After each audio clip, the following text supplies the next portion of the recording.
How many of you set it up like this?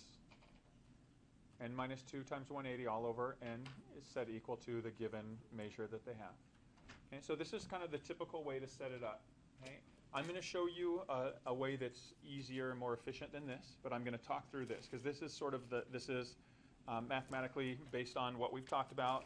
Here's the formula for each interior angle. Here's what each interior angle is. So if you were to solve this, so again, you can either use the solve feature on here or you can physically manipulate it.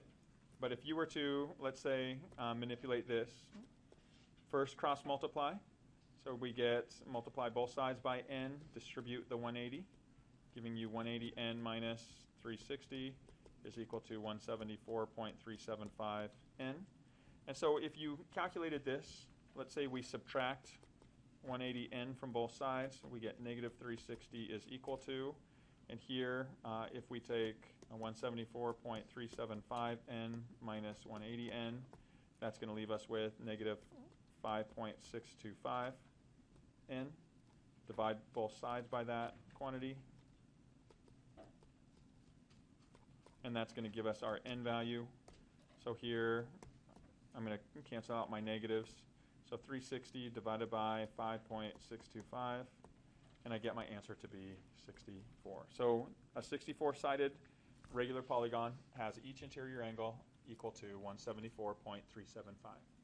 Okay. Now, rather than having to go through this process, or again, if you use the solve feature here to start with, there's an easier way to approach this, and that is based on this relationship right here. Okay. What do you know is true about each interior angle and each exterior angle? They're a linear pair, right? They're going to add up to 180 degrees.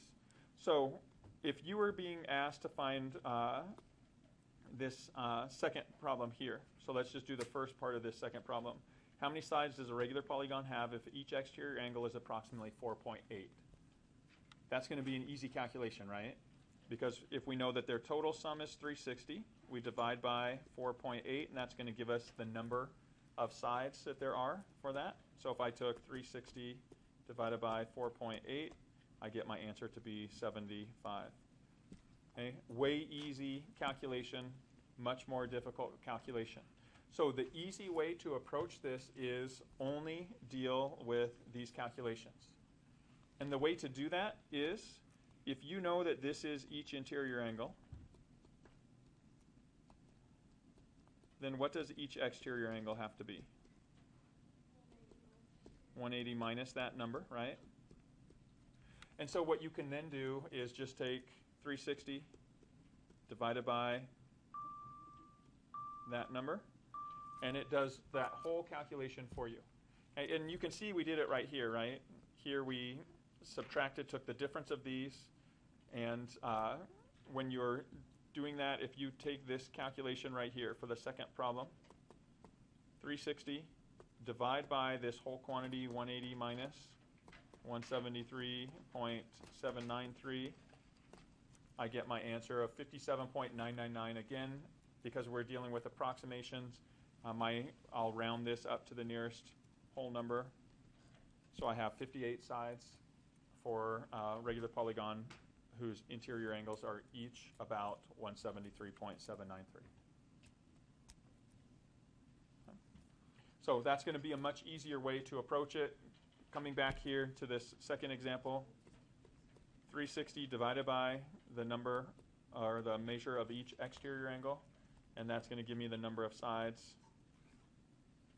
So 360 divided by 4.5 gives me 80. So there is my number of sides for that last example.